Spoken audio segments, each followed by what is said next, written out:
Hi all my families, welcome back to our channel. இன்றைக்கி நாகர்கோவில் ஸ்டைலில் வெறுங்குழம்பு எப்படி பண்ணுறதுன்னு பார்க்கலாம் வாங்க. அதுக்கு இன்னும் நம்ம சேனலை சப்ஸ்கிரைப் பண்ணலைன்னா சப்ஸ்கிரைப் பண்ணி வச்சுக்கோங்க. அப்போ தான் நான் போடுற வீடியோஸ் உங்களுக்கு ரெகுலராக வரும்.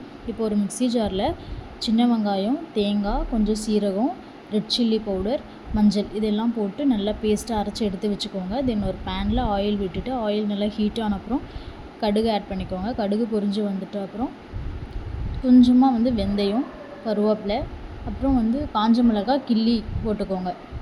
நான் காரத்துக்கு 2 காஞ்ச மிளகாய் எடுத்திருக்கேன். ஆல்ரெடி அதில் ரெட் சில்லி பவுடர் ஆட் பண்ணியிருக்கனால இப்போ நம்ம அரைச்சி வச்சிருந்த பேஸ்ட்டையும் கூடவே ஆட் பண்ணிக்கலாம். அப்புறம் அந்த மிக்சியில் இருக்க எக்ஸ்ட்ரா பேஸ்ட்டையும் நல்லா தண்ணி விட்டு ஆட் பண்ணிக்கோங்க. தென் சின்னதாக புளி எடுத்து தண்ணியில் நான் கரைச்சி வச்சுருக்கேன், அதையும் ஆட் பண்ணிக்கிறேன். இது எல்லாத்தையும் நல்லா மிக்ஸ் பண்ணி விட்டுக்கோங்க. இது வெறுங்குழம்புனால நம்ம வேறு எதுவுமே இதில் ஆட் பண்ண போகிறதில்ல. இவ்வளோ தான் இதோட ப்ராசஸ். தென் தேவையான அளவு உப்பு ஆட் பண்ணிக்கோங்க. எல்லாத்தையும் ஆட் பண்ண அப்புறம் நல்லா மிக்ஸ் பண்ணி விட்டுக்கோங்க. மிக்ஸ் பண்ண அப்புறம் நம்ம மூடி போட்டு மூடக்கூடாது. அதுவாக தானாக பொங்கி வரணும். பொங்கி வந்த அப்புறம் நம்ம ஆஃப் பண்ணிடலாம், கொதிக்க விடக்கூடாது.